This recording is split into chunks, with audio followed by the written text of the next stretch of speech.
Você vai acompanhar agora uma entrevista com o diretor jurídico da Federarroz, realizada por Sara Queixa, falando de questões ligadas a esses fatores e que impactam o setor da rizicultura brasileira. Vou conversar então com Anderson Belloli, gerente jurídico da Federarroz. E Anderson, eu começo te perguntando então a respeito dessa nota conjunta que as entidades lançaram essa semana. Qual que é o principal objetivo dela? Seja bem-vindo ao canal do Boi. Bom, em primeiro lugar, é um prazer estar falando com vocês, telespectadores, sobretudo nesse momento de extrema dificuldade que a sociedade brasileira atravessa, em decorrência de uma série de fatores, numa crise econômica que já vinha assolando, de alguma maneira, a sociedade brasileira e que agora tende a ser agravada, evidentemente, por essa pandemia do coronavírus, que ninguém sabe exatamente como vai desdobrar aqui no país. E as entidades, o setor primário, vem trabalhando para manter, para colaborar com a manutenção do bem-estar social nesse momento, sabe? E a nossa preocupação com essa nota foi deixar claro que a garantia alimentar, a segurança alimentar do Brasil no que diz respeito ao arroz, ela resta garantida em mais um ano, em mais uma safra. Então, o primeiro objetivo dessa nota foi trazer mais uma vez, porque já é a segunda manifestação que nós fizemos nesse sentido, o primeiro objetivo dela é deixar muito claro que a garantia alimentar do Brasil ela está mais um ano totalmente assegurado. Isso é o primeiro ponto dessa nota que é muito importante.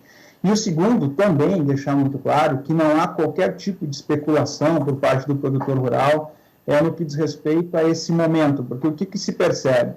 Se percebeu que o preço do arroz e de mais alguns produtos para o consumidor final, ele teve, evidentemente, um aumento de preço, mas isso se deve em decorrência de uma conjuntura de fatores bastante importantes que levaram, eventualmente, a um aumento de preço ao consumidor. Dentre eles, um significativo aumento, Sara, da demanda, da antecipação de compras pelo consumidor no atual momento. A conjuntura, onde se está muito mais caro para se importar arroz, isso faz com que, naturalmente, o preço também se eleve para o produtor rural, porque não há concorrência do arroz de fora, então, naturalmente, existe menos oferta no mercado por uma demanda que é muito considerável. Então, em linhas gerais, o motivo pelo qual nós, repito, fizemos essa nota conjunta foi deixar claro esses dois pontos que são bastante pertinentes para esse momento que a sociedade brasileira atravessa. Certo, você falou na questão dos preços, Até me corrija se eu estiver errado, mas o preço do arroz está em torno de 15% mais caro agora, nessas últimas semanas. Isso não se deve, então, a um desabastecimento, mas sim a outros fatores que também acabam sendo um resultado da pandemia, que é o caso de logística, por exemplo, ou não? Essa alta, esse valor mais elevado no preço do arroz, ele já estava previsto antes de tudo isso acontecer? A pergunta é muito importante, Sara, porque nós, ano passado, já fazíamos uma previsão de uma safra 19 e 20 com preços superiores àquelas praticadas em anos anteriores. Lembrando que o produtor de arroz ele vem trabalhando com prejuízo há muitos anos. Mas nós já tínhamos a previsão em decorrência do quê? Em decorrência de uma área plantada muito menor do que a de outros anos aqui no nosso estado e no Brasil, em decorrência do fato da atividade não estar sendo lucrativa. Então, nós já tínhamos a previsão de um aumento de preço. Mas isso teve uma consequência ainda mais alta, maior nesse momento específico, justamente porque, como eu disse, nós temos uma procura, uma concorrência entre empresas para buscar arroz do produtor muito maior hoje do que normalmente se tem, por essa antecipação de compras por parte dos consumidores.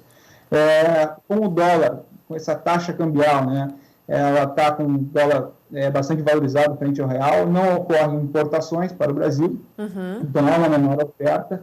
Nós temos uma menor disponibilidade de fretes, e isso é importante, os fretes eles estão mais caros para as indústrias poderem colocar o arroz beneficiado nos centros consumidores. Então, essa conjuntura de fatores necessariamente parece elevou o preço do arroz ao consumidor. Agora, o produtor ele vem escoando, e é muito importante isso, Sara, e o telespectador precisa entender, o produtor ele vem escoando naturalmente a sua produção. Por vários fatores, nós temos essa tranquilidade na afirmação, justamente porque nós temos inúmeros compromissos do setor arrozeiro que vencem em março e abril, então naturalmente o produtor é obrigado a vender. A taxa CDO, que é a taxa que incide em cima do beneficiamento do saco de arroz aqui no estado, ela tem um aumento significativo ao longo desse março e abril. Então, isso mostra que as indústrias estão beneficiando e estão vendendo arroz. E esse aumento, eventualmente ocorrido, é natural num jogo de mercado capitalista entre oferta e demanda.